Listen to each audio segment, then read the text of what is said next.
even if I touch a meal. And do it through the pain, I don't need a pain. And life gon' get me down, but it won't break my will. Cause I've been chasing this so long, I can't give up. I won't give in, been through too much. I done prayed for the money, I done prayed for the fame. I done prayed that I will make a sacrifice and play this game. I done prayed that my life would never be the same. I done prayed that I will make it bring glory to my name.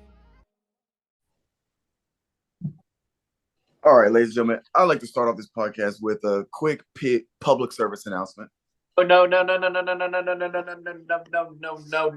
Calvin texted group message said, wait for Calvin to do it. Read your damn. Oh my God, he just sent it.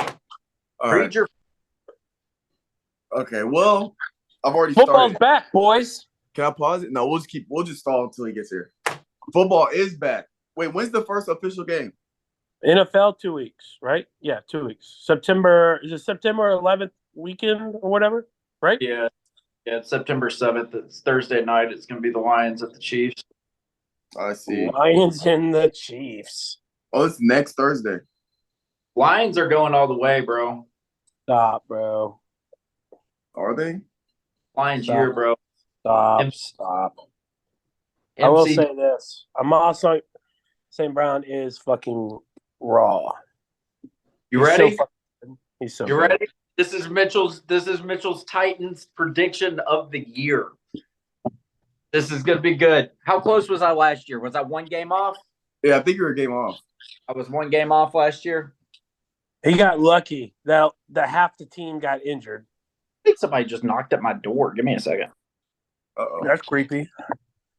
Finest, there's a tidbit. Finest, there's a tidbit to that. He predicted 6-11. They went 7-10, but Titans did start 7-3. Y'all were talking, and everybody got hurt. Y'all were talking like I was off by 5 games, and I missed it by 1. All right, let me see this. Everybody got hurt. Let me see this Titans schedule. Malik Willis couldn't throw a football. We got riddled with injuries. Sure. Titans up versus the Saints. That's a loss. That's not a loss. That's a dub. Shut up, Mark. James Winston's going to throw us the ball 5 times. Shut up, Mark. 0-1 versus the Saints. 0-2 versus the Chargers. 0-3 versus and 4 versus the Colts. 1-5 versus the Ravens. 2-6 Falcons. 2-7 versus the Steelers. 3 the Bucks. 3 versus the Jets. 4-8 versus the Panthers. 5-8 Colts. 5-9 versus the Dolphins. 5-10 versus the Texans. 5-11 versus the Seahawks. I'll split y'all with the Texans. 6-11 versus the Texans, and 6-12 versus the Jaguars. That's it. 6-12. Finest. He can't even stop showing his bias. He can't do it. Not only did the Titans not have a first place schedule, the Titans are a better team this year. Do you realize how good their defense is, bro? Are they a better team? Yes. Because their defense is going to be a top 5, top 10 unit all year. I mean, I think their defense is the same. I say their defense is more or less the same. Maybe a little bit better. No, they're going to be better. They're going to be better, bro. And you've seen it through preseason, bro. Even their backups are legit. I don't count preseason for shit. Bro, I'm just telling you right now. I don't know. Right now, division winners. Who was the game that you're going to win against the division winners, Mitchell? The division? Yes. You know how bad this division is? It is a bad division. Come on. Let me get on my rant. Since Mitchell doesn't know what he's talking about. He doesn't know. He has zero knowledge. He just runs his mouth to get me fired up. And I got to give him credit. He's good at it. But let me tell you something, Mitchell. Last year, they went 7-10 and were 1 game away from winning the division. And Josh Dobbs doesn't get strip sacked. They were about to go to the playoffs with Joshua Dobbs. They were going to win the division with Josh Dobbs at quarterback. and no receivers. This is bad. You're laughing at me that they're going to. They almost won the division last year. They were one game away from winning it. They beat Jacksonville. They win the division. What are you talking about? And they got better in the offseason. They got better players on defense. They picked up DeAndre Hopkins. Traylon Burks is back and healthy. They still got Derrick Henry, and they got Tannehill back. Did you just say? Oh, not to mention, they had the best rookie tight end in the league last year, and Chigaquanquo. What are you talking about, man? The only deficiency they have is offensive line. That's the problem. That's your basis of any offense. But is it a problem? Because it's going to be quick game passing to D-Hop, and then Derek, I mean, come on. Derek breaks tackles all the time anyway. Are we just going to sit there and act like Derek? I mean, Derek goes down sometimes, but Derek breaks. But Derek's long runs, he breaks a tackle at the line of scrimmage. That's a fact. I don't know, bro. You're going to go quick game to DeAndre Hopkins. You're going to go play action to Traylon Burks. And you got one of the best young tight ends in the game. This is sad. This is sad to Not watch. sad. It's not sad, bro. Mark, I'm gonna give it to you just because I have faith in the coaching. I think they're a well-coached team, so I'm banking more on just the verbal out-coaching other teams. All right. But I'll give it to you. Here's another thing. If you don't even want to talk about the offense, that's fine because they're going to be a mid-tier offense, but they're going to have playmakers in their offense that do enough to win games. They're going to win games because they're going to be so fucking good defensively. They are better defensively. They're better at corner, okay? Sean Murphy-Bunting won a Super Bowl with Tampa Bay. He was the best corner on that team when they won the Super Bowl. What are we talking about here? He's the Titans' number one corner. And they got the guy from the 49ers, Al Shazier, who was really good for them when he played, and he looked fucking damn good through camp. They picked up Arden Key, who was one of Jacksonville Jaguars' best pass rushers. Okay? One of the best. You can look it up. Pro Football Focus. He was one of the best. So they got rid of Bud Dupree. Bud Dupree's gone. So they got a more reliable other end to Harold Landry, who's healthy and back. They still have Danico Autry, Jeff Simmons, Tier Tart. Still got Kevin Byard. Kristen Fulton at the other side. Other corner. They got Monty Rice back. All right, Mark, what's your record? What's the prediction for Mark? What do you got? They're going to win the division. I need numbers. 10-7 division winners. 10-7. Mitch, you said 6-12? Yeah. That's a 4-game swing? Add up. 6-11. He picked the same fucking schedule, same prediction. He just doesn't know what he's talking about. He doesn't do enough research for the Titans. Just look at the roster. It's better, bro. One game away. If they stay healthy, they're winning the division. Period. Same thing last year. And they would have won the division last year if they stayed healthy. They had a quarterback who couldn't throw the football, Mitchell. And they still almost made the playoffs. Still talking. Look, man, you're not going to New Orleans and winning. Yes, they are. They've done that plenty throughout their franchise history. So tell me why. I want to hear this. Give me your explanation. You're not going to New Orleans and winning. It's just not happening. So why? Should we put a little friendly wager on this? Why? I'm asking you why they can't go to New Orleans and win the game. I'm asking you. Because New Orleans is a better team, and you're not winning. Shut up. Oh, my God. Dude, come on. They're a better team? In what aspect are they a better team than the Titans? Quarterback. Jameis Winston's a better quarterback than Ryan Tannehill? Not Jameis Winston. Jameis Winston. We're talking about Derek Carr.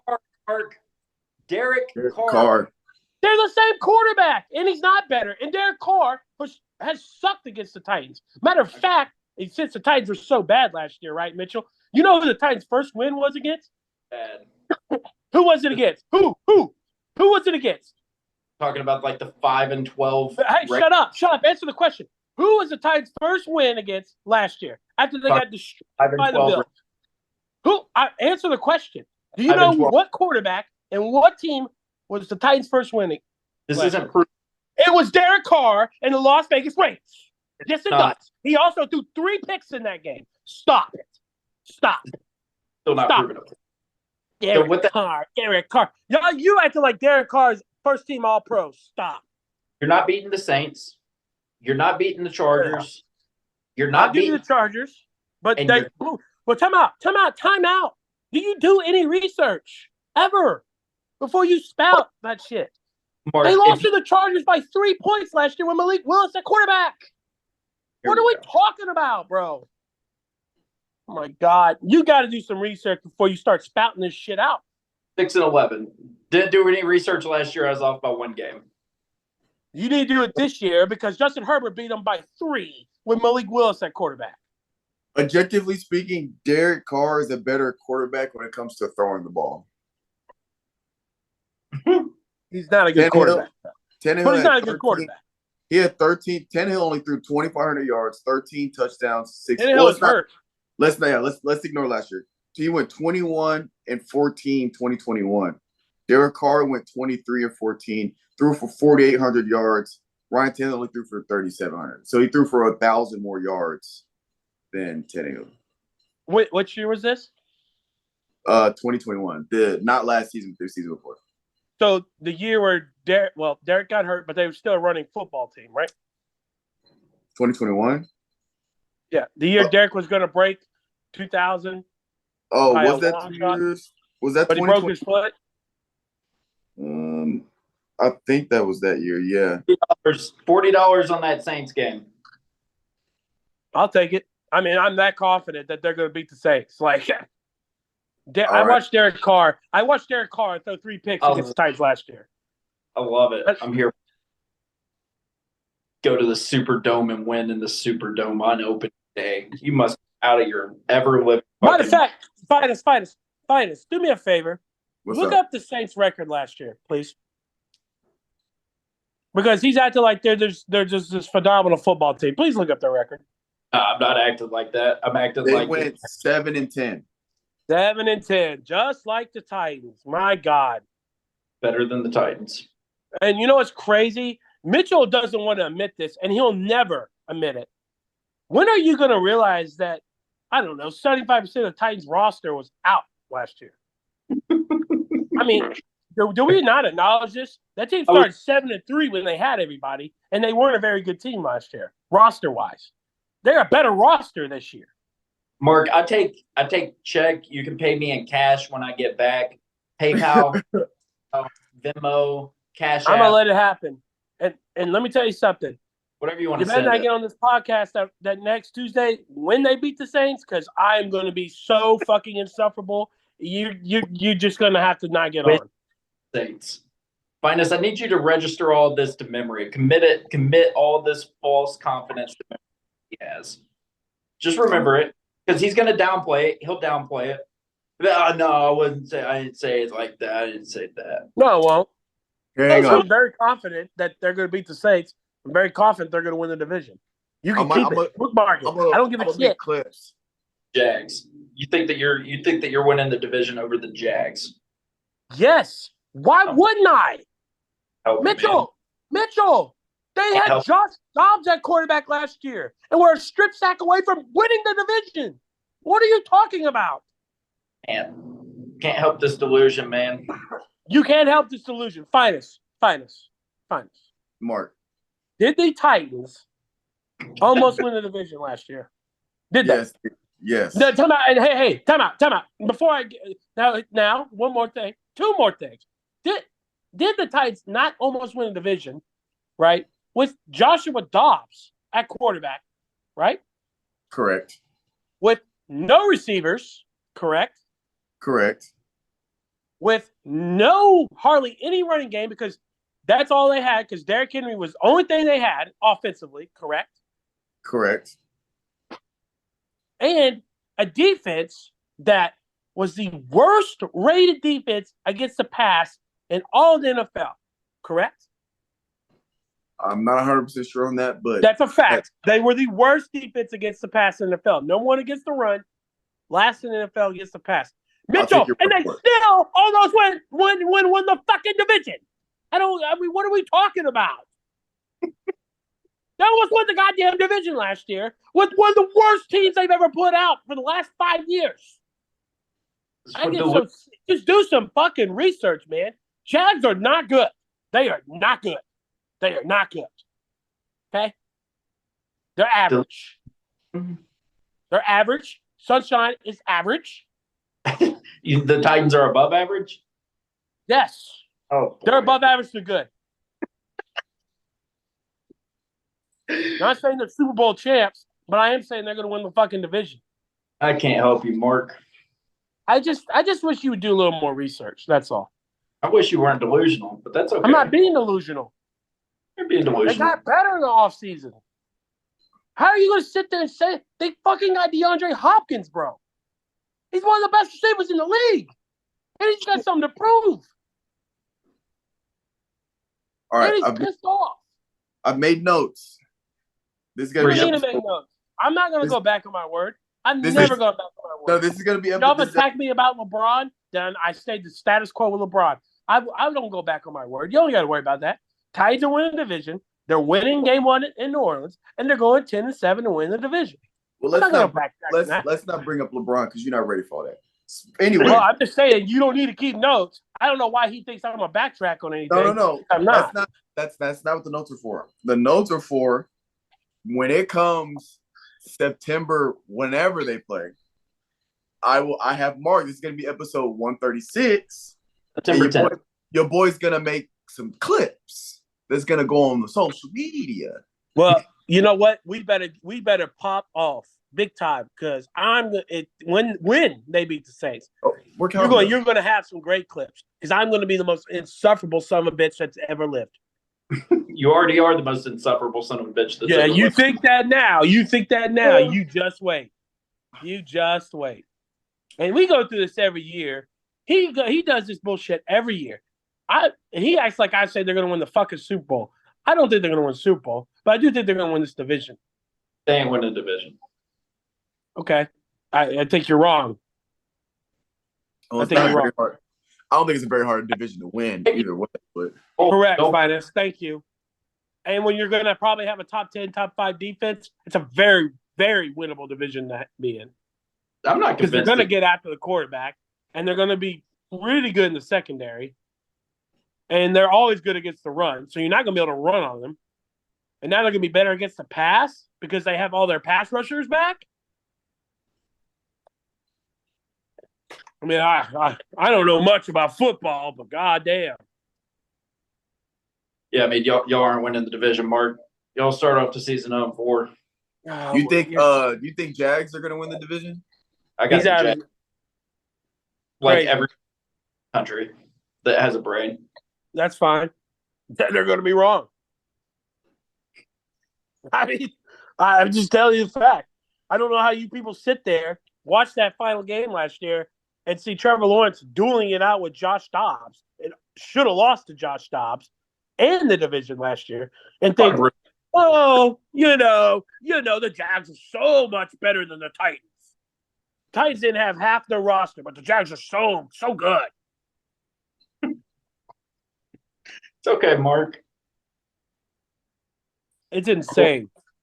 It's insane. Just do a little research. Matter of fact, Finest, pull up that last game. The Jags beat the Titans, please. September 10th is really close. I want the stat line. Can you pull up the stat line for me, please? Yeah. I want you to read the receivers that caught the football from Joshua Dobbs, please.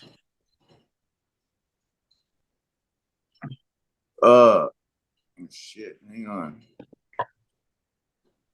And I want you to read Trevor Lawrence's stats.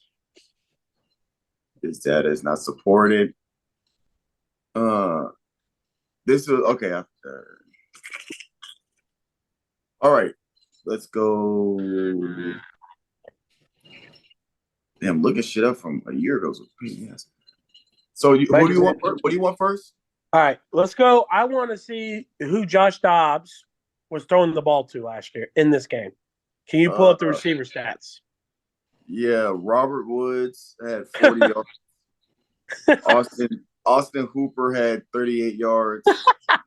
Henry had 19. Burks had 19. Haskins had 13. And Okonoku had 42. Okonkwo had 42. Okay.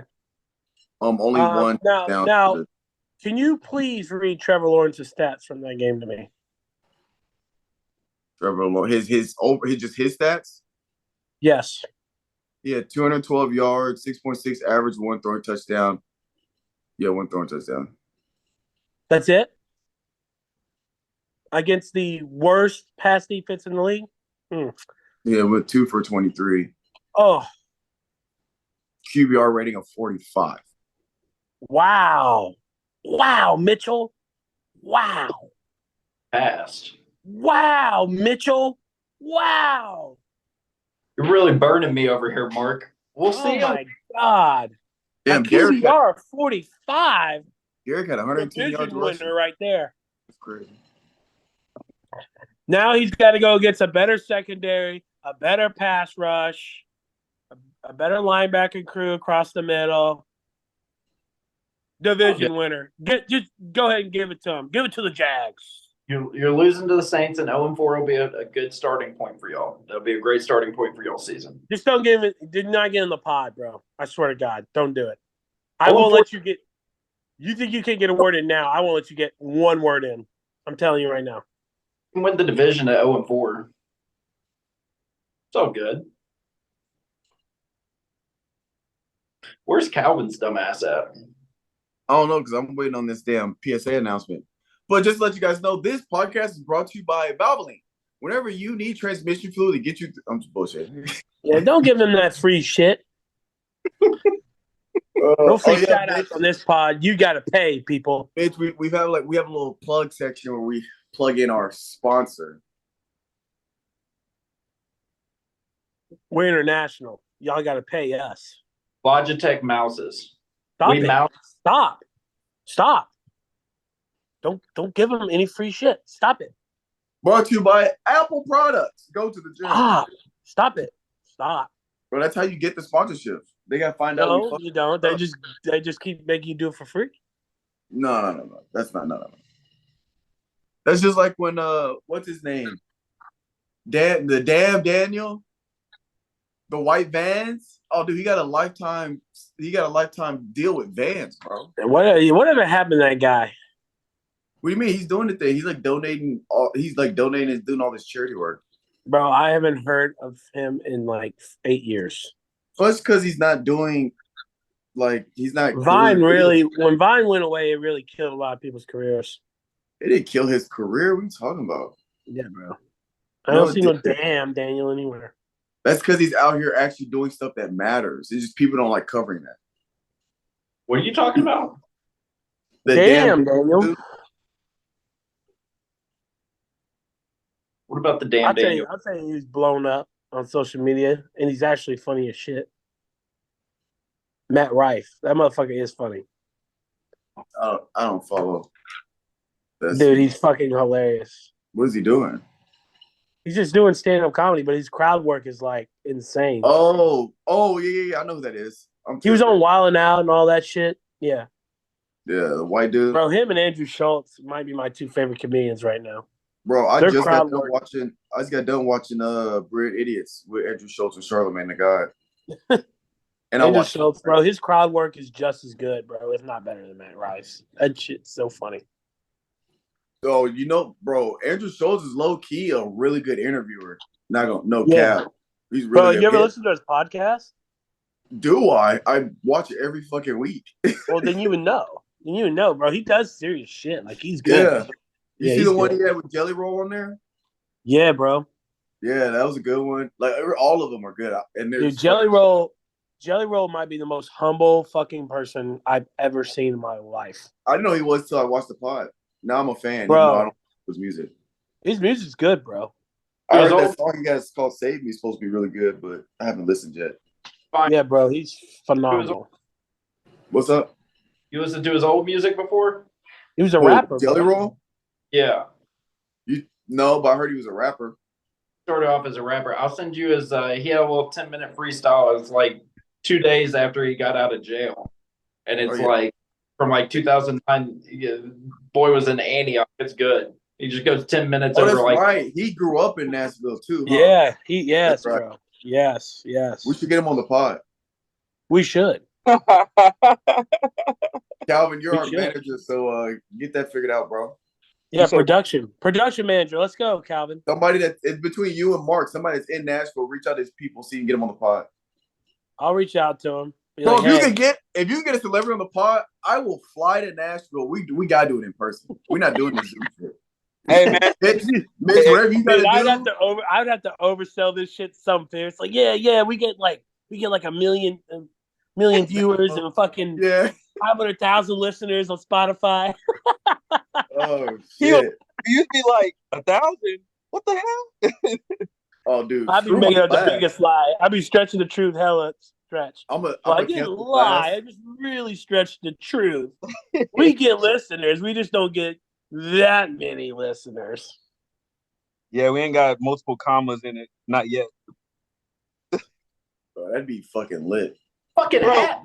I know I'm late and everything. That's a Barstool hat, bro. That's crazy. That's our competitors. I just like the hat, bro. Come on. That's crazy, bro. But y'all see me wear this like multiple times, so y'all should know. Yeah, bro. Barstool cool. It is a dope ass hat, bro. They cool. It's fresh. Yeah, but back to what I was saying. Yeah, I know I'm late. Traffic was a bitch. I'm trying to hear what you got to say, bro, because I'm really interested in what you got to say. Yeah, you can crank it. Yeah, we've been waiting on you we've been stalling. I've been listening to Mark and Mitch go at it like two dogs in a cage fight. Yeah, Mitch, it's finally get to see you again after like just 4 weeks of just MIA, bro. Work stole my soul, man. It is what it is. Does work still got your soul right now? It's letting up. It's letting up. I'm gaining time again. I have personal time again. It's got mine, bro. My work got my ass. He got done stressing. Mitch is finally out of solitary confinement. He's doing general population again. I'm here. But did a little bit in the shoe. It's all good. Back. Hey, you did the shoe. Hey, did you do your little bit like the Oz? Hey, like the Oz, man. Down there alone, man, scratching, talking to myself. We're back though. Oh hell no! You have to check yourself into the psych. All right. Are you guys ready? So damn, tell us your damn PSA, man. This is really for Mark. Mitch, I don't know. This might apply to you, and Calvin, I don't think this applies to you. But Flash came on HBO Max, so your boy watched it. Not impressed. Your boy watched it Sunday night, which was 2 days ago. The movie's not that bad. The Flash movie is not that bad. I'm expecting it to be god-awful garbage. Oh, boy. The way the media was driving this movie through the ground, I was expecting it to be absolutely terrible. I didn't go see it on theaters just because it's so bad. It's the biggest movie flop for superhero movie flop ever. It's one of the biggest flops for Warner Brothers as a company. So I was like, I'm gonna just wait till it comes on HBO Max. I'm not even gonna waste my money. That's how bad I thought it. You know me. Any superhero movie come out, I gotta watch it. That's the only movies I have to go see in theaters, right? So I didn't go see it because the media is, bro. I watched Sunday. Now it's not great. It's a pretty good movie. Now, Mark, I do remember you were saying there were certain parts in there where the CGI was iffy and suspect. I recognize that. Yeah, it wasn't even iffy and suspect. It was just hot fucking garbage. Right. There's some parts of the CGI. I was like, oh my God, this is terrible. But it was so a major production like that should never look like that. But my point is, it was yes, it was bad, but it was so minute detail. I didn't give a fuck. I'm watching the movie for the context of the movie. I'm watching the subs. Yes, I noticed that like the suit looked hella trash. I'm like, ugh. But I don't give a fuck. I'm trying to figure. Suit wasn't my problem. I'm watching the movie, bro. Right? And the plot's pretty good. The plot's good. The whole concept of this because the movie is based on the Flashpoint.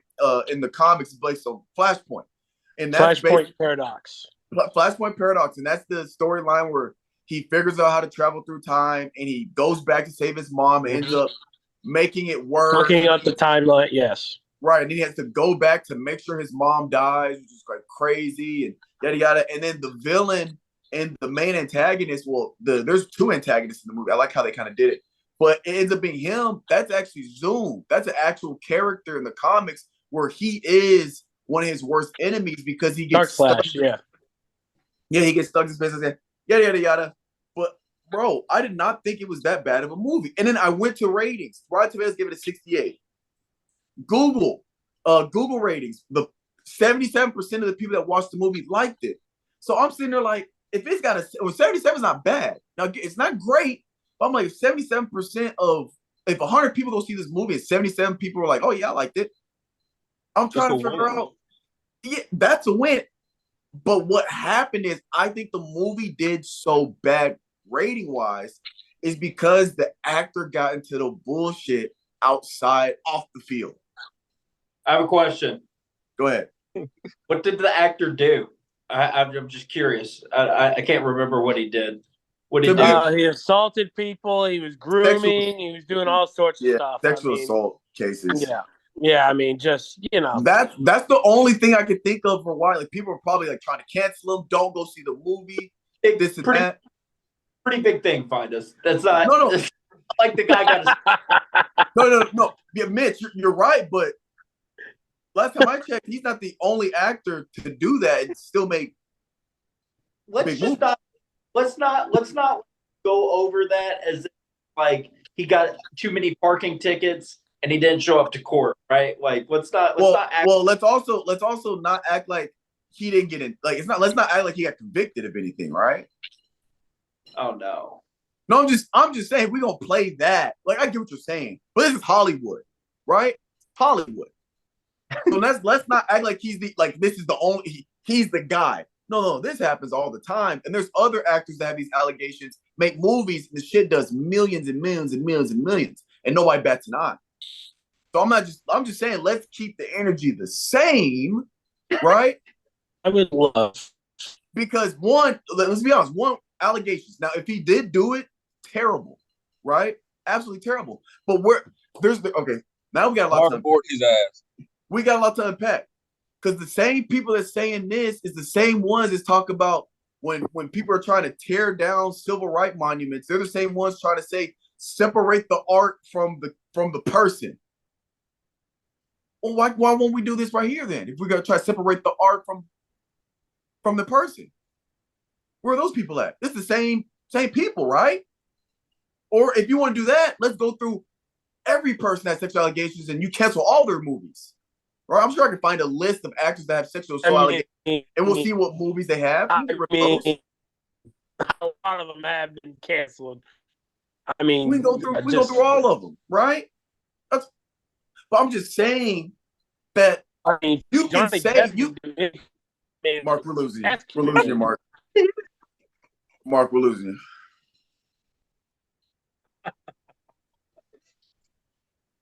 Hey man, turn the camera off, dog.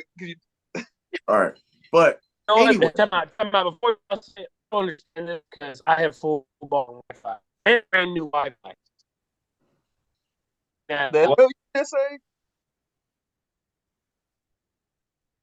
Come again, Mark. y'all Barely. I'm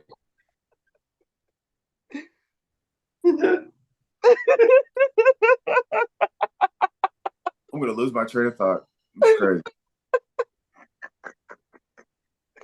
Anyway, okay. Look, I agree. Can I just say this? I agree with your sentiment on that. Separate the art from the artist is interesting.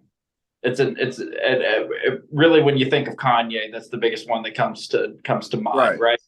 So that's like it's interesting. I don't know. I don't know. Your civil rights with the civil rights monuments. I don't think that's the argument that people have with that, though. I don't think. Well, that's what I've heard. I've heard that. I don't know if it's like the consensus for the majority, but I have heard that from people of why tear it down? It's not harming nobody. But the other side, it's the symbolism. And then people are like, You're talking about like Confederate statues and shit, right? Yeah, better. Yes. I I think don't think that shit should be up, in my opinion. I'm sorry. yeah, I think that the argument with that is that they go to is it's history. We don't need to tear down, right? Well, So I've heard that as well. I don't think they're using the art and artist because the artist would be the person statue. That's the reason we're keeping it up, as opposed to you see what I'm saying. I'm just going on semantics of your argument here. Yeah, it's different, but I've also heard just from in terms of Benjamin Franklin and the stuff they found. George Washington had a bunch of slaves, and when they talk because now the art with the artist is being used as a counter argument when when like in Florida they're not teaching the critical race theory, whatever. They're trying not to teach about the history of African Americans in the country, but yet they'll teach about George Washington when he was a profound slave owner. Yeah. So they want to. Oh, he was slave owner. Yes, but he's one of the greatest generals in the country. That's the concept to separate the art from the artist. He was a great general and he founded over this country. Yeah, he married and had sex with 14-year-olds and had a bunch of slaves and yada yada yada. But he was a great general. You know what I'm saying? They're still using that same concept. And I'm saying, but they don't keep it anyway. Yeah, it gets dicey. But my main point is, if you don't want to watch the movie because of what he did, that's fine. Say that. But don't say it's a bad movie if you didn't go watch it.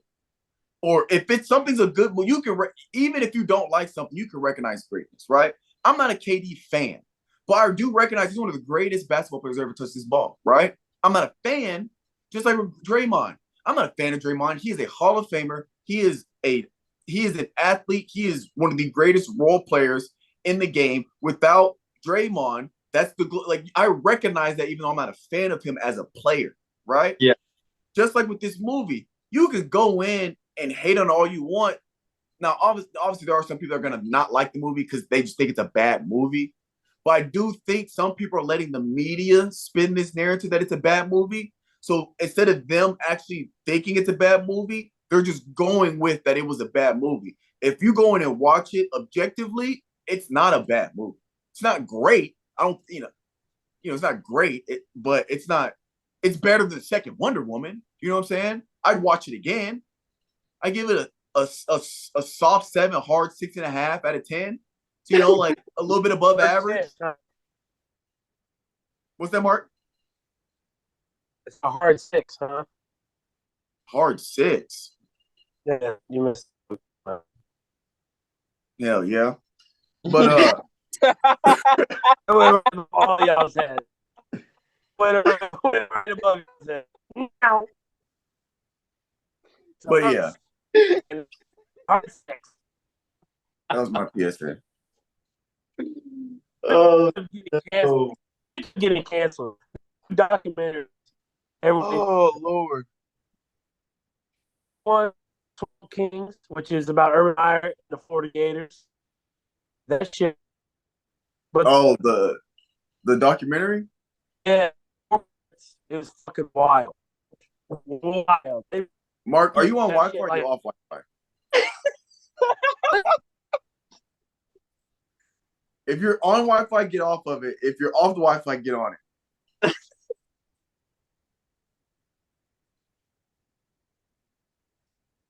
He froze. Come on, bring him back.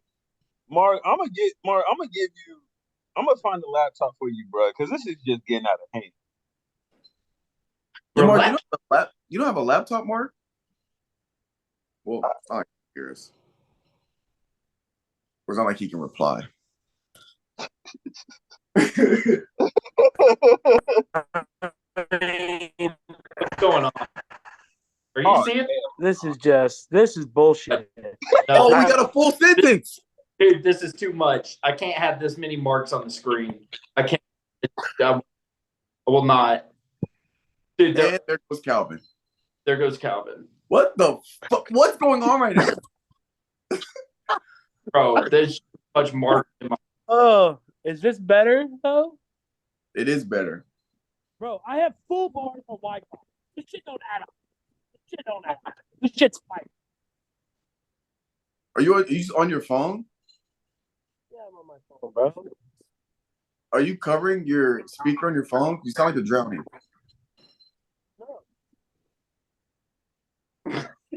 No, I'm not. Okay, there you go. Well, however you're holding it right now, don't move. All right. Anyways, like I was trying to say, but the craziest doc I watched, and it's on HBO Max, Finest, the BS High Bishop Sycamore shit, bro. Oh, they got the doc out now? Yeah, you want to talk about someone needs to be canceled? Holy shit, that fucking guy that ran that shit, he's a piece of shit. It is insane, bro. That dude's like the biggest scam artist I think I've ever seen. Dude, it was insane. Like he owes like $350,000, and like he showed how he like scammed like these organizations out of money to form the football team, and they would hide it. Like he owes like a hotel like $400K because he houses players there. Bro, so for context for people that are listening or watching, Bishop Sycamore was this notorious like fake school. Yes, that basically no, go back. Notorious prep school that had 5-star athletes supposedly. But they weren't. They were grown men, bro. They were like 20 and 21 years old getting their ass kicked by high schoolers. Shit's crazy. Yes. So it's a school that didn't really exist, and they just made up a team of grown-ass men to go and play. Like, I think they end up getting on, for somehow they finessed their way of getting on ESPN national television and playing against IMG, I believe. Yes. And they're just getting mollywopped, and then for some, they end up. It was so bad that like even the commentators were like, "Something's fishy," because they had no reports on any of these people. Mm-hmm. But yeah, it ended up not even being a real team. You got all three of y'all got to watch it after we get off the pod, bro. It is the wildest shit. I can't believe. I don't know how this man scammed so many people. It was insane. The thing about it though that gets me is like, how the hell do you not do your research before you like sign up for these like make these games official? Like, what like how what did he do to present paperwork or whatever to say that this is an actual real school? Well, like I just don't understand that. That it seems there's like a part in the documentary where it's like this guy, right? And he schedules like the top high school games that make it to ESPN or whatever, right? He schedules them. Well, apparently Bishop Sycamore's coach calls him up and is like, yeah, I want to play this school. I want to play IMG. I want to play St. Francis. I want to play all these top schools. And so when he did that, they're just like, okay, sure. Like they did no research behind it. Like, it's like probably top probably players? don't get that. They probably don't get that often. People just calling wanting to play. Right, he just called out of the blue to set up the schedule so he could play IMG and St. Francis and Trinity and all these top high school teams, which is crazy because, like I said, all his players had graduated high school or dropped out, and they're all grown men getting their asses kicked by 16-year-olds.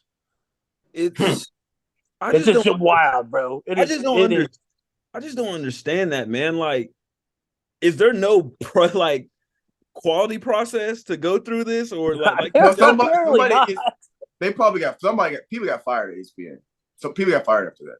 Oh yeah, they had to. But it's just like this guy. You didn't think about Google in this school first to see if it was real? If you looked up the word narcissist too in the dictionary, it'd be this head coach. I've never seen someone like him, bro. Like he believes like he didn't do anything wrong. Bro, he was pulling out credit lines on his players. Like he'd pull and making them like during COVID, pull out PPE loans for businesses. So he was stealing money from the government by using his players' names. And now don't give up the whole documentary, Mark. Did he not get federal time for this? Bro, watch it, bro. Watch it. Yeah, just watch it because I might watch it. Watch it. It's how long insane. It's like an hour 30. Just what? Just one episode? Just one. Yeah, it's just one. Okay. It's just one. About an hour 30.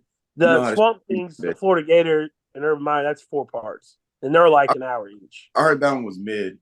Bro, they fucked that. Yeah, I mean, they left out a lot of stuff. They tried to make it as rosy as they could for Urban Meyer, but like we all know the history behind those Gator teams. We know who was on those teams. Mark, the thing that gets me is that why did they try to shit on that quarterback acting like he wasn't good or anything like that? Which quarterback? Not Tim Tebow, the other dude. Chris Lee? Yeah. I mean, he was all right. Must say Cam Newton? Cam Newton stole a computer and they didn't even talk about it on that damn shit. That's why he transferred. I wouldn't either. Like, that's Cam Newton. Like, you know what I'm saying? They didn't say anything about. They didn't say one word about Aaron Hernandez, bro. Not one. Of course not. Well, you have to get clearance for name and likeness for that, and whoever has it is not going to let them do that. So basically, it was like Brandon James gets interviewed a lot, Brandon Spikes, Tebow, obviously, and then Chris Rainey had a couple interviews on there. I was trying to think they had somebody else, but I can't remember exactly. But those were like the main four that they interviewed. And Urban, of course. How good did they make Tebow look? I mean, like a god.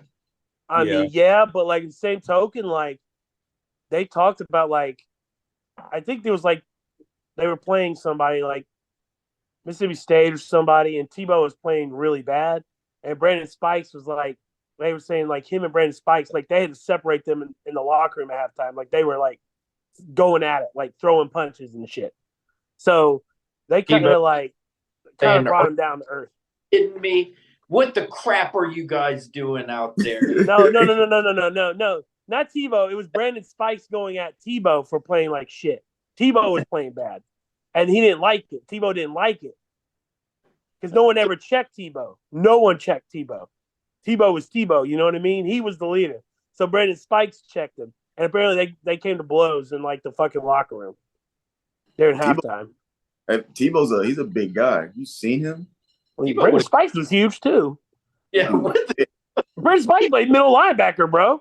I'm just saying. It's not like we're talking about some fucking run of the mill. Like I'm talking about like I know what you mean. You know what I'm saying? I'm not talking like Tim. I'm not saying like Tim. Like most quarterbacks aren't big. Yeah. I'm saying like Tim ain't no small cat. Well, they are today. They are pretty big today. A lot of modern quarterbacks. Well, no, you're still thinking about the top 1%. Most quarterbacks aren't. I would say most D1 quarterbacks that start are at least 6'2", probably 220 or a little above. You don't think so? 220? Out of all the no. Hell no. And I don't even watch football. The average like that. weight? No. Most quarterbacks. There's nobody plays quarterback in the major Division I football that is under 215 pounds, bro. There's just no way. Their body wouldn't be able to hold that. Damn. What? Damn. What'd you say? The quarterback for Georgia last year, Stetson Bennett. Yeah, he's 5'11". But what did he weigh? Not 215. 175? Let me look. Look, 175. Mark, I'm telling you, most quarterbacks aren't that big. You're thinking of like the guys that go to the NFL, the top 1% of college football quarterbacks. Most of them aren't that big. And I'm talking about you pick one quarterback, bro. I'm just saying, bro. Most quarterbacks are over 200 pounds. Tell us Stetson Bennett's weight. 5'11", 190. Point. I'm out.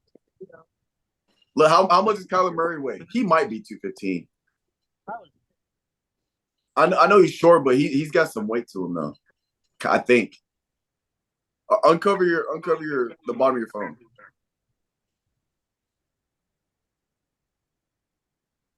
Kyler is 207. Okay. 5'10", 207. Bryce we all Young. know he's really like 5'9", Bryce Young. Look it up. Again, I'm going. Yeah, I mean he's skinny as a rail.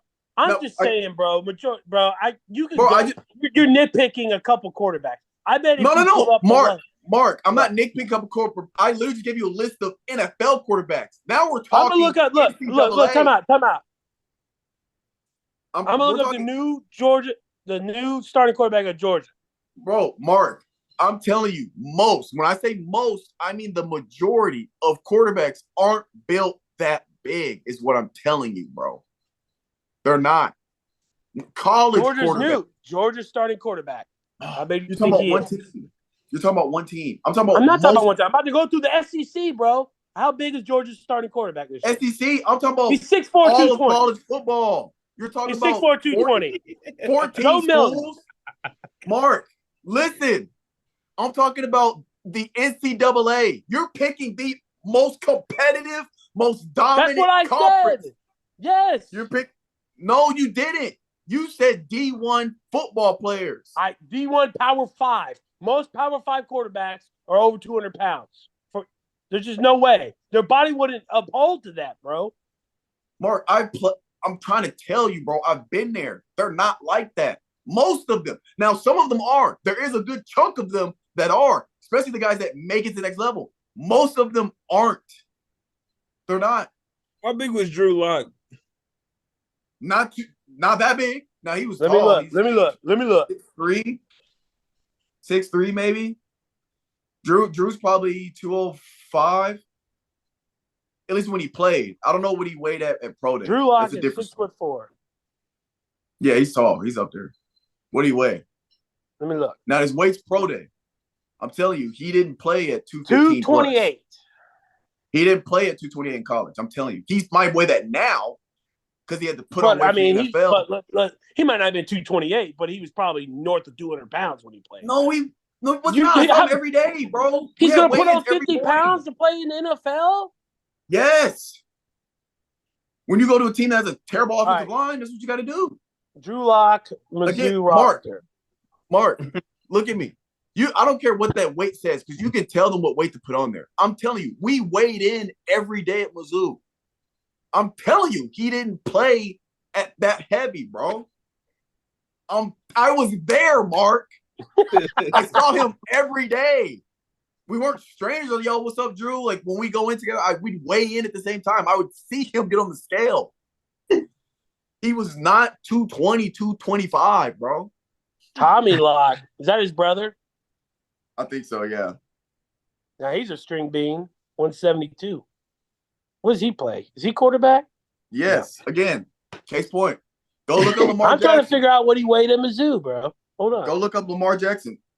With quarterbacks like that, they're not going to put his true weight and stuff on there. They're going to make something up that looks good. I watched them like make up people's heights. Like we had a running back. I forget who it was. It might have been Marcus Murphy.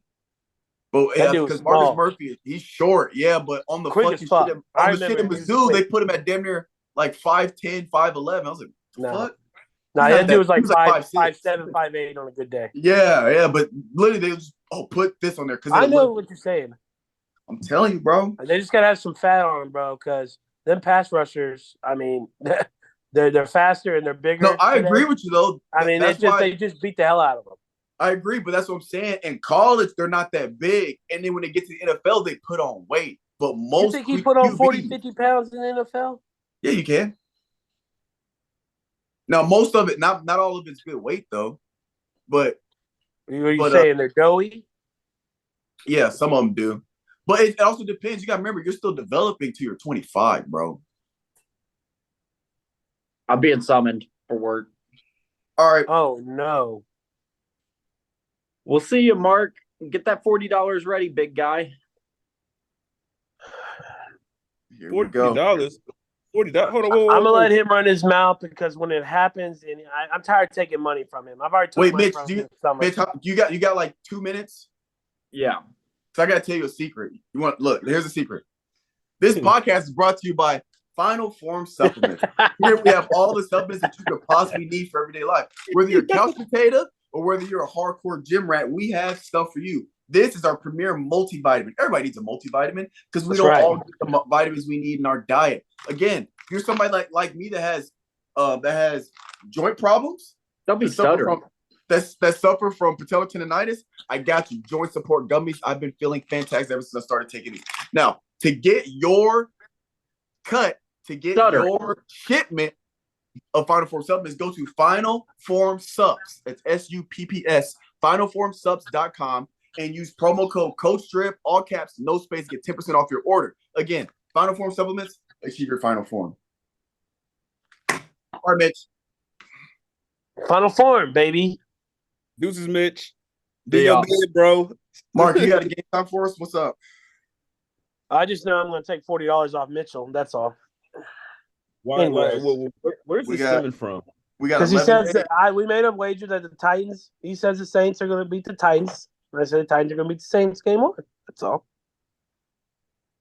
This was all while we were waiting for you to get on. Me and It him was- got it into was it chaos. because Mitchell went to his status quo 6-11 prediction for the Titans, and I think they're going to be better than that. Yeah, I think they got a better roster. 11 too. I don't see nothing good coming out of them, bro. I'm sorry. Y'all Out of who? sleep. That's okay. Y'all can keep sleeping. Calvin, you say that every year though. Dude, they're just not good to me. I'm sorry. Yeah, but why do you say that? I think you're just going off of media. Do you have your own No, I'm opinion? not going on. I've been saying this since that. So you don't 13th think they got better, bro? Even adding D-Hop? It was one of the We'll best see. receivers in the league. But Calvin, let me ask you this, because you can say that about every team every year, and statistically, you're going to probably be right if they don't win the Super Bowl, saying that they're not that good. You can say about every team, and then out of 10 years, you're probably going to be good right more times than not for the majority of teams, depending on what team's on. So I'm asking you, why do you think they're not going to have a good season this year? I need actual logic behind that thought, not just you saying it just because, or I can't accept that. All right, man. Case It's point. the quarterback. It's the quarterback, man. What about the quarterback? All right, dude. This is my What's his thing. name? Tannehill. Okay. That don't even really matter. you don't think I know? I don't know the starting quarterback name. Come Well, on, you don't now. even got. Honestly, they don't even matter. You don't got to know his name. So if you watch the game, it don't even matter if you know his name. But Yeah. what about Tannehill? Look, man. I'm just saying. I hope he doesn't get hurt. I wish no athlete gets hurt. But if he gets hurt, they are going to be in trouble. If. So They're going to be in trouble, bro. Because first is that? I don't believe in Malik right now. Is I just Malik? don't. But is Malik the number 2 or he's the number 3? It's 2. Is he too? Will Levis has been hurt, so they have to give Malik 2. And Malik he didn't look great, but he ain't looked horrible in preseason. He's definitely improved as a passer. Okay. Second thing. All right, let's say if Malik isn't number 2, we say Will is number 2. What do you think? How do you think he's gonna pan out? Will bust. I just don't see it. I really disagree. don't. I think currently right now, I think the best thing that the Titans have going for them right now is Malik, but obviously they got to get his mechanics right and everything. He doesn't throw well. He's a great athlete, but he's a quarterback. You got to throw the Calvin. Yeah. So we're playing hypothetical. So we're saying hypothetically if Tannehill gets hurt again this year. But what if he don't? What if he plays the whole year? Then y'all might have a good season. But I'm just saying, dude, y'all might have a good season, but dude, like, I just don't see it. I really just don't see it at all. So better defense, D-Hop. I can't accept that reasoning, Calvin. Well, I'm gonna need another one. Yeah, well, I'm accepting it because I just don't see it, man. I just don't. But why? In a bad division. You gave me the quarterback, right? Here's the thing. Titans were decent last year with Tannehill being hurt half the season. So why can't they duplicate that again with a better defense? And I know y'all are hating on Will Levis. I think he pans out to do better than people are giving him credit for. I don't think he's going to be a bust. This is another thing, too. I don't. This is better defense and better receiving core because you add DeAndre Hopkins. And Burke's back. And Burke. And you got the best returning tight end. One of the best returning tight ends in Chig. And the God in the backfield. Mr. Derrick Henry. Dude. Oh, man. I hate saying this. Why do when the Titans get a big name like a receiver and everything, they are like, oh, we're gonna be good and everything like that? I mean, look, Randy Moss came here. He was washed when he got here. Yeah. Julio was a letdown. No one really realized how bad his knees were gone at that point. Who else is a big name receiver that Julio. we got? If Julio or anybody part of Julio's management needs help, I take care of him. He does need some joint support. He does. I might Them send knees are them gone, one for bro. free. I might send them one for a free But see, here's promo. the thing, Calvin. But back to what I was I saying though, dude. Like I just hate it when I they understand. we get a great player, well-known name and everything. But bro, it doesn't fucking pan out. I'm just tired of that shit. Look, Like getting bro. washed up receivers and everything, and then we get a household name and everything, and they think that we jumped from bottom of the division to like mid tier or in the higher half of the. I'm gonna explain something here. Bottom of the division. We were never bottom of the division. What? So what's a good team to you? That's the question. A good team? We haven't been a bad team in a while. We haven't That's been true. great. We haven't been a bad team in a while. Okay. I'll say this. My expectations for them, they have not lived up to it. What's your expectations? At least getting farther in the fucking first round. I mean, we've gotten further. We've gotten further. They were the AFC Championship. How many years did we do that? In the last 2019. 2019. What else? What other years? We've made it past the first round multiple times in the past 5 years. Back when we were kids, they went to the AFC Championship like twice. I'm talking about after that 13-3 season. When was that? What year was that? 2008. 2008. Damn, that's a long time ago. Shit. Yeah, we've gotten past the first round a handful of times since then. So what are we talking about? We've passed the first round. We've beaten expectations. They beat the Chiefs in 2017 to get past the first round. Yeah, we won the AFC in season AFC. We won that championship. Okay. That was a few years ago. It wasn't that long ago.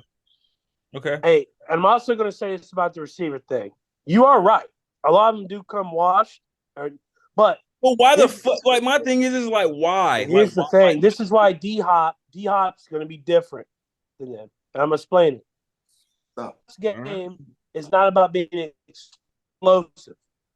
D-Hop is not the fastest guy out there. He's never been a fast receiver, but he's so damn good at using his hands and his body that he can make contested catches all the time. He has one of the best catch radiuses in all of football, period. He doesn't rely on explosiveness. Julio Jones relied on explosiveness. Randy Moss, explosiveness. Andre Johnson, explosiveness. None of those guys had the catch radius that D-Hop has. D-Hop has never been a guy that's just going to burn you. He's always a guy that's got to be smarter, and he uses his frame and his hands to make plays. Look at if you go through his highlights, bro, most of them aren't like he's just getting behind the defense and burning the corner. Most of them are him making a contested catch over a corner. So it's different. And now with Treylon Burks back and he's in better shape and he's looked a whole lot better at camp because he's got in better shape, he is the explosive receiver in that offense. So when D-Hop comes across the middle and catches, 6, 7, 8 balls over the middle, right? You got Burks over the top, and he's going to burn the defense.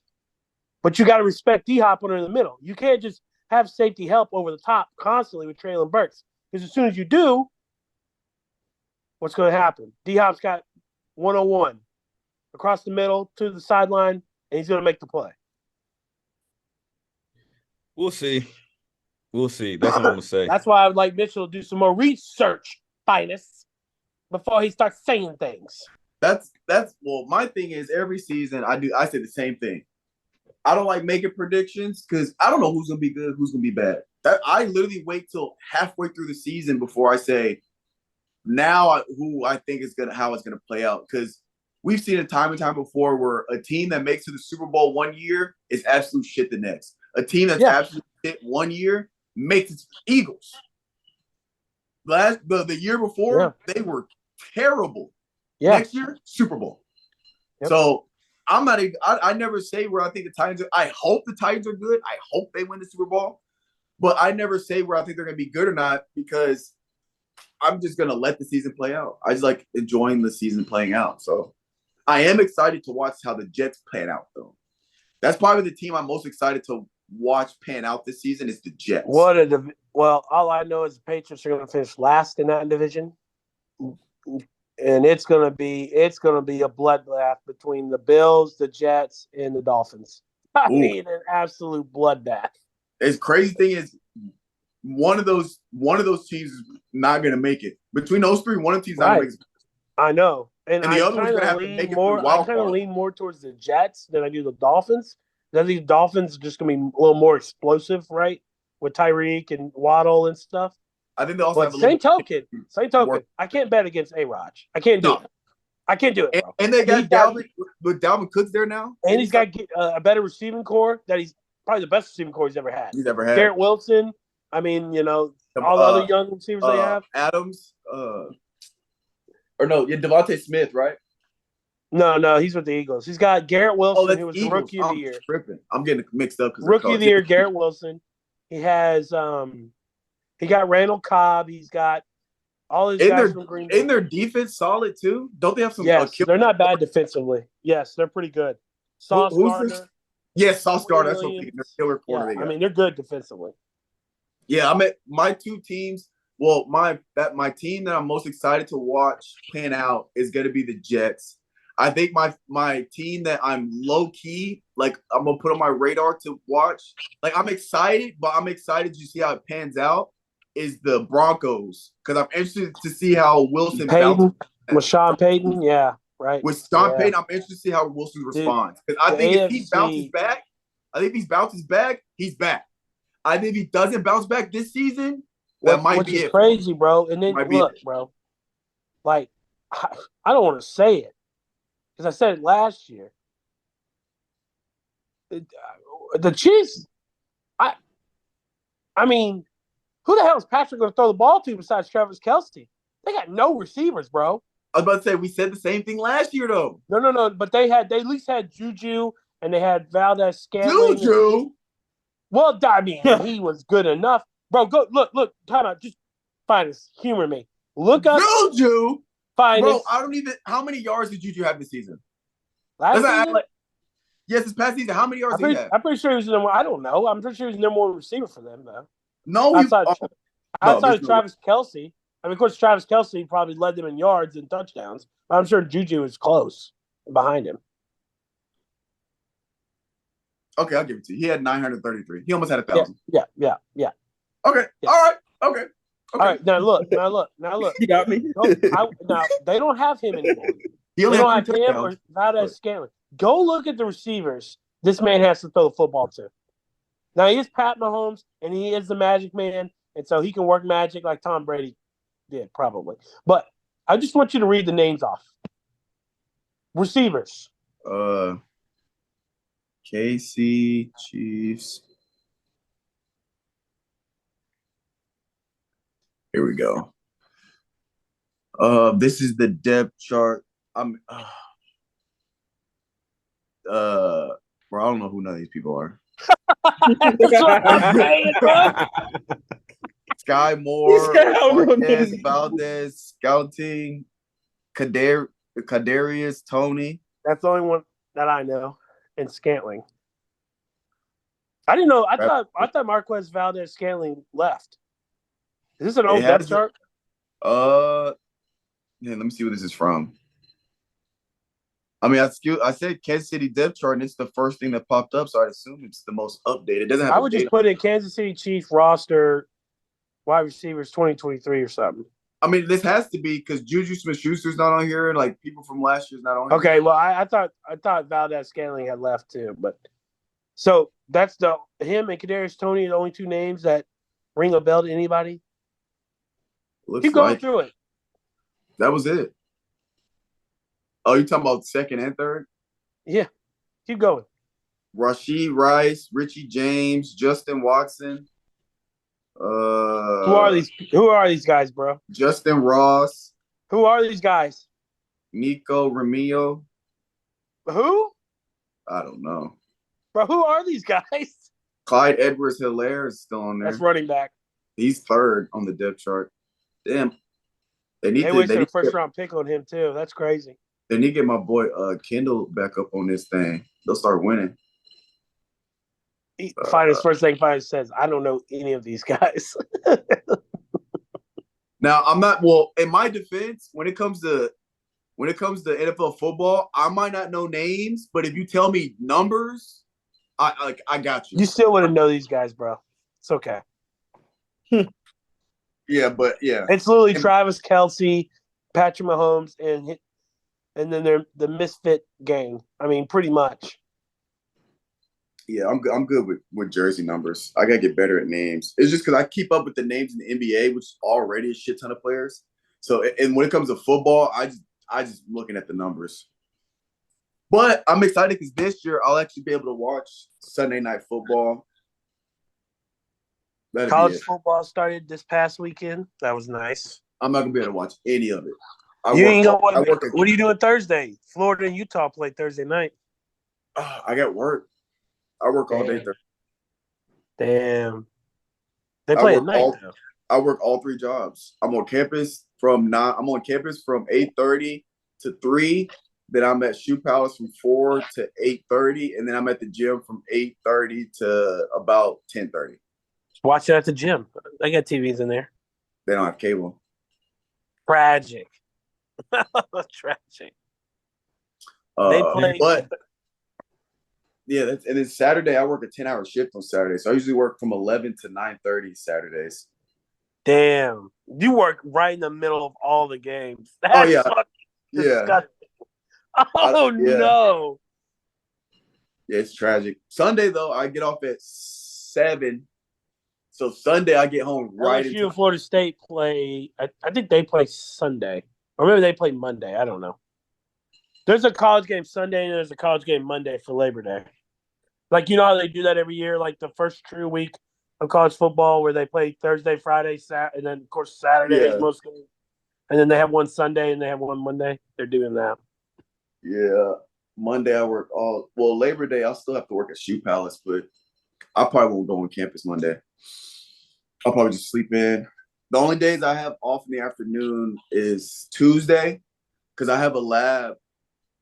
I have a lab at from 2:30 to 4:50 on Tuesdays, and then I get home at like 5. And then we got the pod, and then I have my gym sesh at 8:30. I'm always working, and then your boy we trying to push the subs. Yeah, for sure.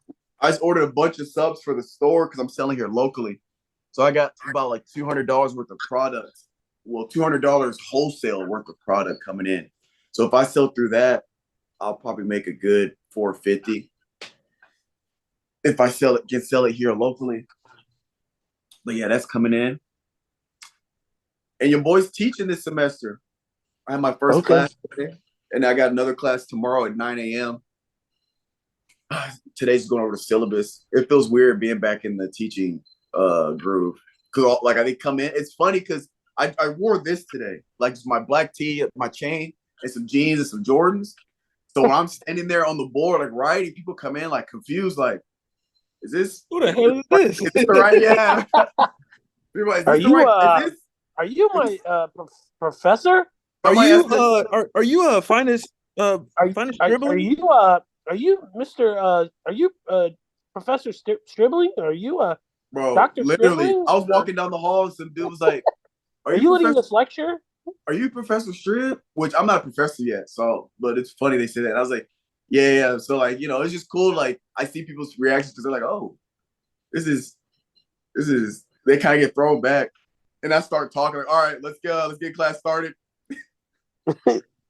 It's funny though. That's why you tell people you can't assume, bro. No, you can't. And then they were all like, bro, they were all uptight because I guess Norm. I have like I've been told I'm intimidating or whatever because my resting face is just, I guess, aggressive. So I'm sitting there, and so everybody's kind of like all tense. Nobody's talking, and then I was like, my voice is kind of deep, so I was like, all right, let's get started. So to start, I was like, everybody go around, say your name, your major, the fun facts. We went around, yada yada. And then like once I started kind of joking around a little bit, they like lightened up. Once they like realized I'm not like super uptight. So hopefully I got a good group. We'll see what my group is like tomorrow. But yeah, it's 24. It's also too because like you're like young, Yeah. I mean you got to think about it, we're older than them, but like we're still in the same realm of age. Shit, bro. Yeah. Like we're still damn near kids, I feel like. Yeah. Yeah, and I'm teaching physics too, so it's older. It's like sophomores and juniors. Oh, So they're a they're little like closer. they're like 19, 20, 21 years old. Like Yeah. And then but yeah, that's just probably a whirlwind for them because you got to think about it, bro. Coming from high school, right? Like your teachers are always like usually 2, 3 times your age, usually, oh right? yeah, like So like you just walk into a lecture hall and they see you. They're it's like, like wait a 5 years minute. older than them. Bro, you know Bro, you this know guy's like 5 years older than me. What the hell? You know what's actually funny that y'all brought that up, especially you, Finest. So my job had moved down to Nashville and everything with this new office, and we're like right by like Demumbrian, Broadway, and all that shit. Like we're really like right next to like, yeah, traffic is horrible, bro. So like we're really like right next, like we're basically on Vandy's campus, damn near. Like if I walk out the door and walk up the street, West like End. yeah, I'm over there, bro. I was sitting up today. I was getting some Chipotle. And there's 2 dudes sitting behind me, standing in line behind me. And I was overhearing their conversation, like, yeah, like they're talking to some people behind them. They're just like, yeah, like, we're seniors. We're about to, not graduate, but like, I think one of them was graduating after this semester, and the next one had a full semester. And I was sitting up there, I'm like, y'all don't look like seniors at all. Maybe seniors in high school, like seniors in college. I was like, oh shit. Them Bandy kids, them little trust fund babies, they don't look. They ain't never stressed a day in their life. But it's still, dude, like it's just the fact that like when I'm like walking back to the office and I'm seeing people with their backpacks, I'm like, you don't look like you should be in college, bro. Like you sure they weren't grad students? Hmm? You sure they weren't grad students? No, he said they look younger. Like Younger. They look they're young. younger. No. They dude, like finance. They look like they could be in high school. Like seniors. They might have graduated. If they go to Vandy, they might have graduated early from high school. Yeah. Very good possibility. I know some people. That is a good possibility. You ain't lying. We're talking about some 16. I think my first semester, I might have had a 16-year-old in my lab because she graduated high school early. That's fucking crazy, bro. I low-key feel bad for them because I feel like they don't have a real childhood. I was about. Yeah, bro. They got to mature so fast. Do you think it's almost sad? You know how much fun we were having at 16, 17 in high school, playing sports, didn't have a care in the world, bro. Doing all this shit, not paying bills, but still like you're like I feel like whatever 16, you want, do whatever you want. That age when you turn 16, you get a car where you can drive yourself around. That time from then to when you graduate high school is that like it's that a great time. It's a prime age where you almost have the full freedom as an adult, almost depending on your parents. But my parents. As long as the chores are done around the house, I've had a pretty long leash. So, but you almost had the freedom to do things, hang out with your friends, go here, go there, drive yourself around. But yet you didn't have the responsibilities. You weren't paying bills. Right. You weren't buying groceries. Car note. That time frame is a great time to have. Bro. Dude, that switch is just insane. Like, I know y'all went to college, but like I didn't. So it's like, I played football throughout high school, so I never got a job, right? I didn't have time to get a job because playing football and going to school was my job, right? And it was like, my mom finally just, the day I graduated high school, I was just like, all right, time to get a job. Got to pay rent, man. I said, what? She's like, yeah, let's go. Go find a job. And you're going to start paying me rent. I said, fuck. Because, like, it's just like, that switch, bro. It just goes from like so fast. It's like your whole life. You don't know the moment. Oh, dude, it's crazy. I kind of had a similar experience when I went to Mizzou. So because Mizzou, SEC, Power 5, whatever, they can pay for our scholarship pays for us to go to summer school. So I don't know if you guys remembered, but when I just got done with my state track meet, I had to be at Mizzou a week later. Literally that state track meet was that weekend. That Friday, I had to report. So it was literally, I had like 5 days before I had to pack all my stuff and go to Mizzou. And my parents had to go to something in Australia. So I actually drove to Mizzou solo my first time going up there. Before I got up there, I met the guy that wanted me to go, Coach Grinch. Shout out Coach Grinch. He was the safeties coach at the time. I met him. Said, okay, yeah, he helped me he showed me where my dorm was. I got checked in at like the dorm thing at the front desk, got my car, yada yada. And so I finally, I just had like a crate full of shit, just like a single crate full of stuff. And so I get in my dorm room. That first day, I was like, what the hell do I do? oh shit, I'm really out here. I'm in college. Like I had myself. So much freedom. I was like, I might just drive around. Like you don't have to ask no permission to go nowhere. You can go drive around. You can go here. I could have went to St. Louis if I want. Like I could just do whatever. But like I went from like literally when I went to state stuff, I was still at a curfew the week before. I had to be home by like a certain time. Had to ask my parents for permission to do stuff. 5 days later, I get to Mizzou. Damn. This don't feel right. Oh, dude, it was the craziest feeling. So fast, bro. It took me a weekend to kind of get used to it. And then especially out there, I didn't know nobody. So I was like, right. All right, well, Columbia, Missouri, I guess I literally just drove around to see like where shit was at. It was crazy. But yeah. It was fun though. I think that's what be fucking people up though.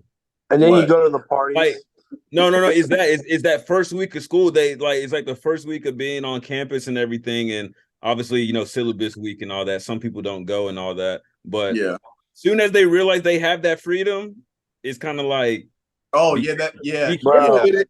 Be careful with it. Don't know how to handle it. I didn't you better know when to dial it back a little bit. But I had the privilege of living by MTSU for a little bit of time when I was in my early 20s, bro. It's like that, bro. You just see all these kids, like, even though they know their parents are like 30, 40 minutes away, it's just the freedom that, you just see it, like, just parties nonstop, just doing whatever, bro. Doing whatever. I think I was talking to somebody, or I was actually talking to my boy Lance, because he works at Shoe Palace, and he was in high school last year. He's been with us for a while now. And he just started his first week because he got in at UTSA. So his first week at UTSA was this past week, this past week. So I was asking about it. I was kind of giving some advice. Now, like the biggest difference between high school and college is that freedom of, in high school, if you don't show up to class, you get in trouble. Like they'll go looking for you if you're playing hooky, and they go looking for they're gonna drag you back. It's mandatory. College, don't give a shit. Don't show up. Hey, don't show because that professor already got that money for the semester. Right. They get paid. Funny.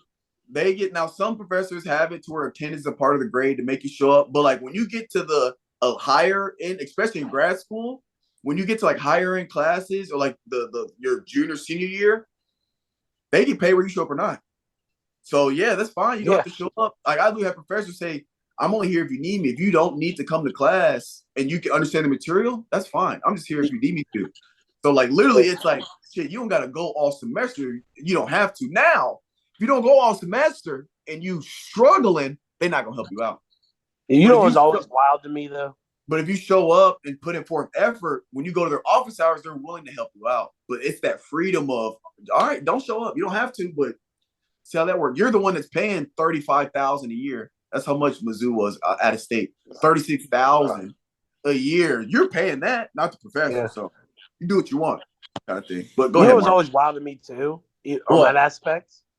Like, like obviously I didn't go to school, but when I started dating my wife at the time, she was in the middle of her junior year of college. And like she'd be like, "Oh yeah, I got class this time." And then she'd text me, she's like, "Well, I don't have class anymore." I'm like, "What do you mean you don't have class anymore?" She's like, "Oh, the professor canceled it." Yeah. Oh yeah, they'll just cancel it. They just cancel it. They'll just be like, "Oh yeah, I don't feel good. I'm not coming in." Yeah. I've had that. Yeah, I've had that. And they're like, "Oh well, I can stay home today. I don't got any classes. This is the only class I have."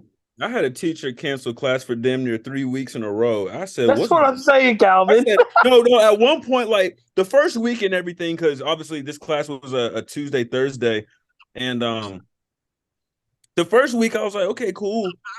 Second week, on the next Tuesday he canceled. I was like, okay. That Thursday he canceled. I was like, what the fuck going on? I was like, hold up, bro. Is he testing me right now? Is he saying that just to see how many people actually don't show up? That shit was always so wild to me because, like, when you go through, I mean, obviously I didn't go to college, but like you go through like K through 12, right? they just get a sub. I just thought, well, maybe they just get a sub, you know? Get a sub. No, they're just like, you're not coming to school today. You're not coming to class. Yeah, I took an acting theater class my first summer, and somebody said, one of my teammates, Jason, said he saw the instructor out at the bars that weekend. And so Monday he canceled class, and we think he got like so fucked up he couldn't make it so Monday. hungover. Yeah, but I'll tell you one thing, Calvin, Mark, if y'all can get Jelly Roll or Celebrity, I'm gonna be canceling class too. There's no labs this week. We'll regroup next week. I gotta be somewhere. I'm gonna be back in Nashville. Hey, pull up on me, dog. You gotta see the crib. Bro, I am. I'm gonna be there. I'll be there the week before Christmas. I mean, I'll see you before that, though. Like, bro, did you get that Google Doc I sent you? I did. I gotta look at it. Okay, I'm just making sure you got it. It's all the options we have. Actually, one of the options might not be an option anymore because I don't know if I can take time off the week of Thanksgiving. But I'll let you know. I wish I could donate some PTO hours to you, dog. Cause I got hella right now, dog. Like, I'll give you 40, bro. Bro, PTO's not even a problem. It's that's a blackout week because it's the week of Black Friday. So all managers have to work that week. Yeah. Shit, boys. I get 2 weeks vacation starting in February. I can't wait. I don't get shit. I'm gonna take hella L's on these hours. I get I think 4 6 sick days too. I go from 2 to 4. So, bro, Mark? Do you want to know how crazy my job is from like accruing hours? Why? What's going on? I accrue 3 hours per week. God damn! It takes me a month. It takes me a month to get 3 hours of PTO. It takes me a month to get 3 hours a week. God damn! And does it roll over into the next year? Can only roll over 60 hours. So what you need to do? Trust me, Mark. I've been doing this. So this is what I've been doing. I'm gonna give you a little play-by-play. So usually Q1, Q2, I might take like one trip or whatever. Q3, I'll probably take a trip or do something.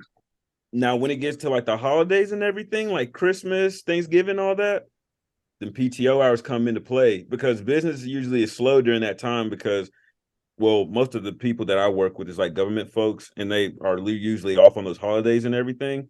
So, yeah, man, when it gets to the holidays and everything, they'll be like, all right, guys, we got, Christmas coming up. Oh, I'm out that week. New Year's, I'm out that whole week. You went to school route. You said, damn, I'm going back to my school days. Oh, getting that 2 weeks off. Hell yeah. Hell yeah, boy. What you mean, Mark? I mean, it's hours that I work for. I can only roll over 60. So it's like, I'm just going to throw away hours that I work for. You know what I'm saying? Yeah. That's crazy, bro. But the reason why, though, is because my job is just high stress. So they kind of built it out like that for a reason, which makes sense. So I'll see y'all next week. You out? Yeah. Gotta go take care of the kiddo.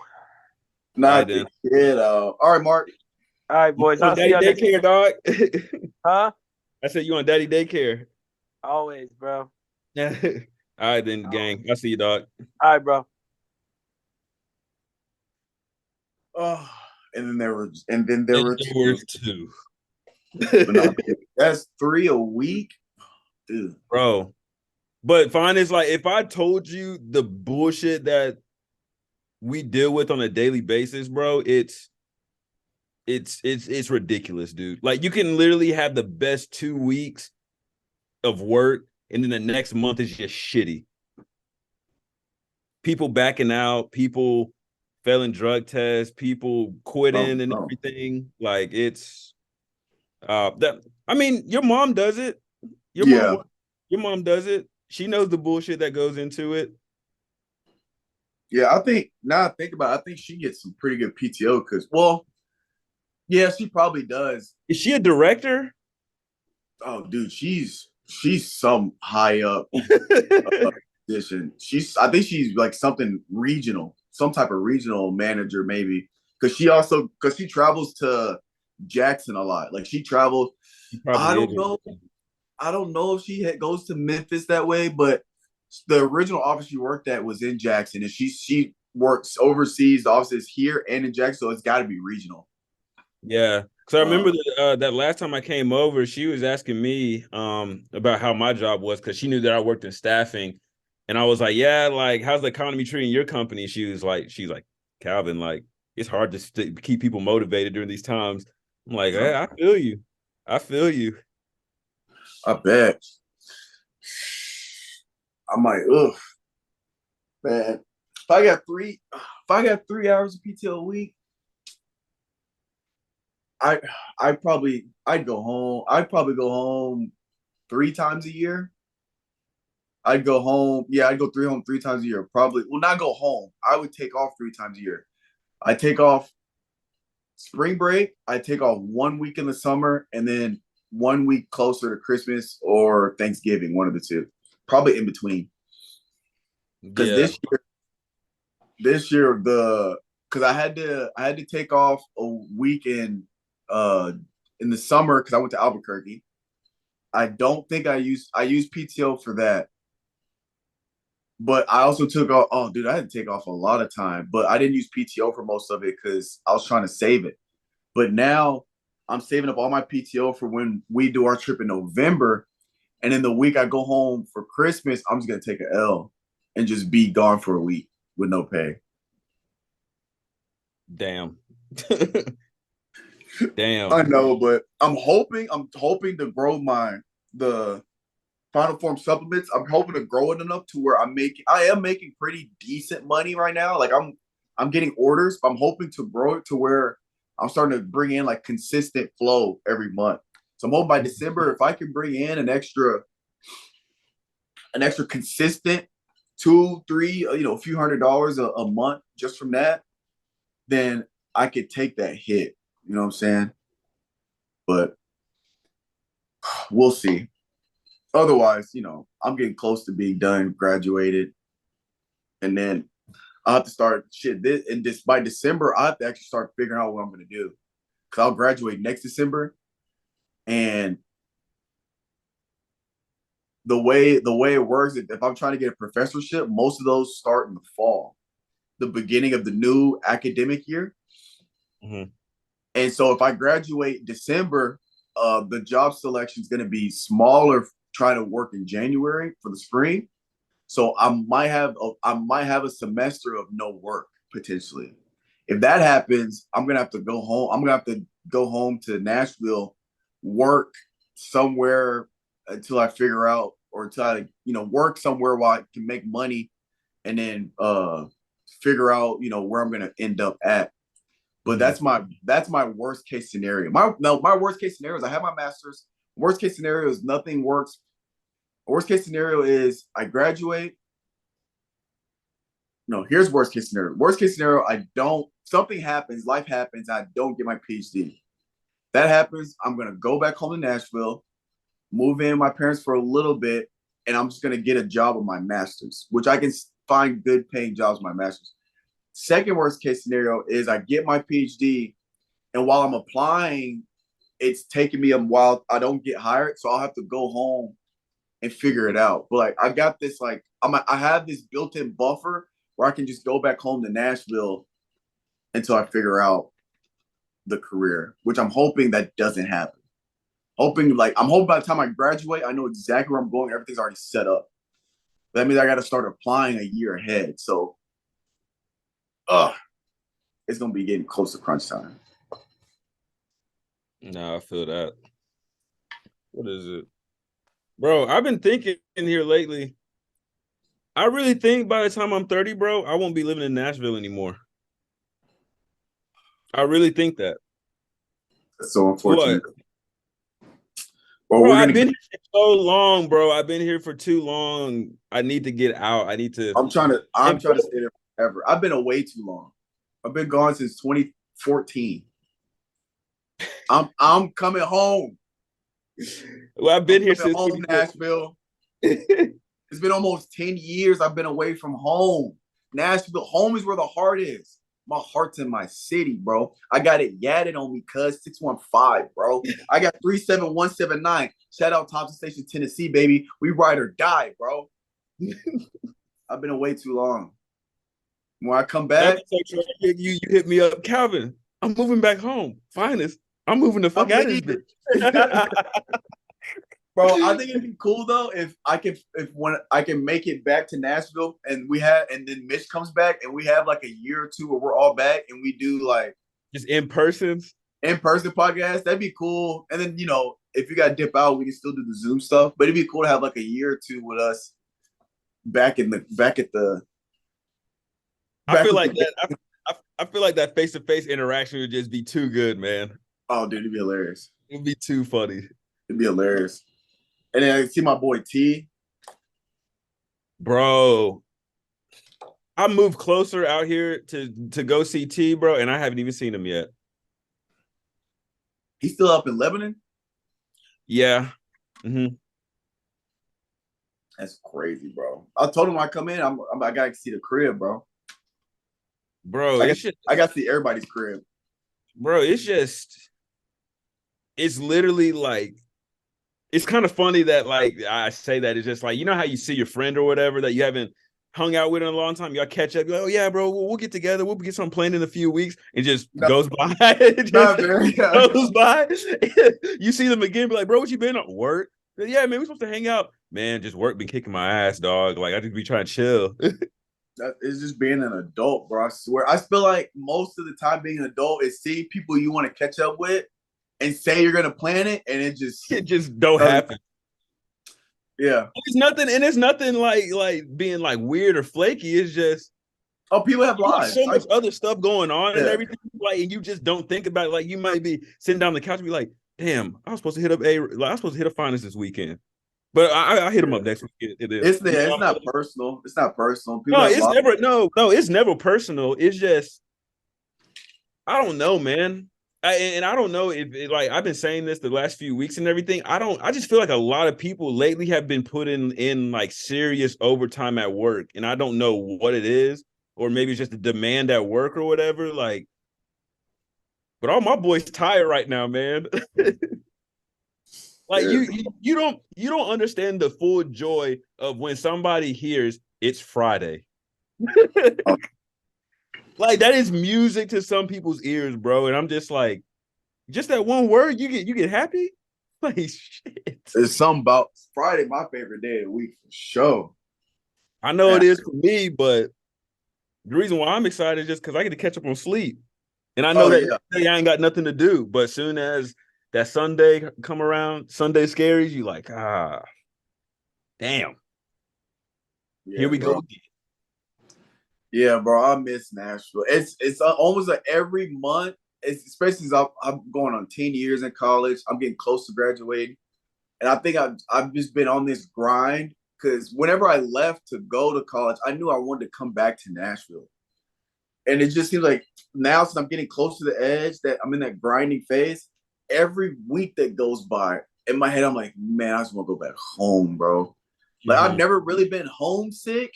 I'm not really homesick, but that year where I didn't go home to see my family or to come out at all, that year, that killed me. I think that's what it is. That year killed me. And now I'm kind of stuck in this job where I can't afford to go home often. And I don't have the time to go home often. Because now that I'm teaching, once you look at that Google Doc, bro, you'll see that the schedule I made is literally, it's a tight schedule because I still gotta teach. So, I mean, obviously that threw a wrench in the plan. Otherwise, if I was just doing research, I could have left whenever. But that not seeing my parents and my brothers and you and T that whole year. Well, I think I saw you that year though, right? I think I came down. I think I came down to see you, I think. Yeah, I see you every year, at least once or twice. Yeah. But just not being able to go home to Nashville and just chill in the house I grew up in, to be able to just go back home and just like when I'm in Nashville, I'm like, I don't even know how to explain. I'm like I just feel a different level of peace. Like I love it here. When I'm back in Nashville, even if I'm on break and people are like, even if I'm at the home at like just by myself because everybody's working, because I usually gotta come home like not during a holiday. That's your comfort zone. You know what's Bro, around you. yeah. You know It's it's a like the back of your hand. bro, it's a different level of like when I'm home, I'm finally like, oh, I'm back. I feel like I'm back where I belong. That's what it feels like when I go back home. And not going home for a year and a half killed me. So now every week that goes by, I'm just like, man, I'm ready to move back. I'm ready to move back. I'm ready to move back, start the things I plan on starting and stuff. Like I want to start foundations. I want to do all these things, but you know, soon. A couple months. Well, yeah, about 3 months. And I'm gonna come home for a week too. So I'm gonna be home for a good minute. That 3 months gonna sneak up on you, bro. I'm telling Oh, you. oh yeah. Yeah. Usually, yeah. Especially here. What it's so August basically over. So we have September, October. Once you get past October, it goes by fast because the whole Thanksgiving is almost a week basically. It's half a week here, but we won't have labs that week. So that week could be gone, whole week gone, and then you got when you come back from Thanksgiving, you only got 2 or 3 weeks left, and the semester's over. So yeah, it'll go by fast. But So like there's like once it gets like to like Thanksgiving, bro, it feels like it's another break after another break and everything. yeah, for sure. Which that But benefits you, I feel like, in some cases, some way. for school, it does. For fucking shoe palette, it's crazy. It's shoe palettes and school is the opposite. When school is light or when school is out, or then shoe palettes ramps up. So like during the holidays, school's not in session. So I don't have to teach. I still do research, but when school's not in session, my schedule's a lot easier on campus. I kind of make my own.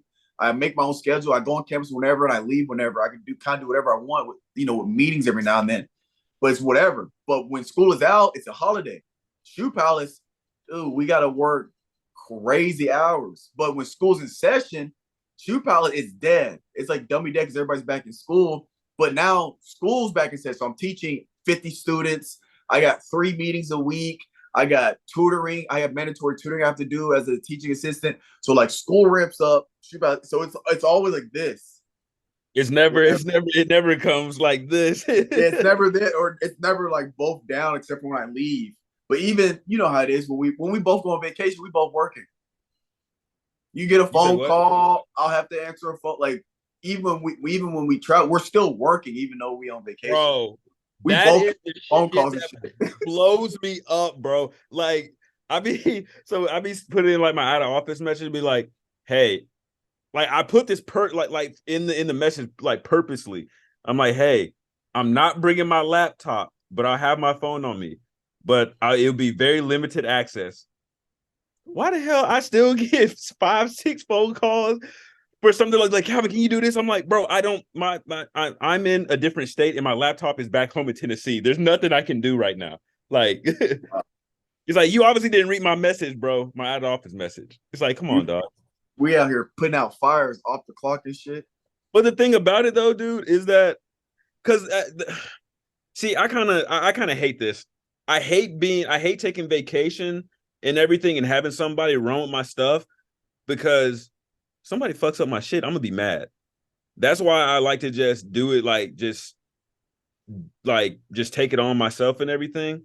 But the one thing that I will say, if somebody else is on vacation and everything, I'm like, bro, I'm not even gonna call you. Just tell me what you need. So I'm not gonna bug you on vacation one bit. So that's how I am too. But it's just I don't like to come back to some bullshit that somebody messed up, you know? I'm already knowing. Man. Damn, we going on 2 hours? Oof. Damn, son. This a thick one. I got that new schedule. I'm good from 6 to 8 if we need it. I ain't gotta be rushing no more. But oh man. The thing with me though, dude, is that I'm gonna have to beeline it back home because it took me almost an hour to get home today. Yeah. And I live 15 minutes away from work. I'm telling you, dude, working it by like Vanderbilt and everything and hopping on the interstate, it's ugly. Yeah, well, it's all good. You just hop on whenever you get back. Shit, I might just start getting on from my phone in the car and just doing it that way. Yeah, you could, low key. You got anything left for the peoples? We're gonna wrap it up. What do I got? I don't got nothing. I don't really got nothing. Just keep on doing what you're doing, stacking your bread. Simple as that. Y'all heard Calvin. Keep doing what you're doing, stacking your bread. I'm gonna tell you guys, look, life is short. Not really. I feel like it is, but it isn't. But what I'll say this is, it's time. If you're looking for a reason or a sign to change your life, this is it. Take your lazy, fat ass off the couch. Take your ass to the gym, okay? Work out. I don't care what you do. I don't care if you're lifting weights. I don't care if you're on a Stairmaster. Take your ass to the gym. I don't care if you do jumping jacks. Something. Stay active so you can live a healthier, higher quality of life when you get older. It really starts when you're young, but it all starts now. And again, don't forget, whenever you do go to the gym, you're going to need your Final Four supplements. Achieve your final form. It's been a Garden 615. We're out. I'm gonna chase my dreams.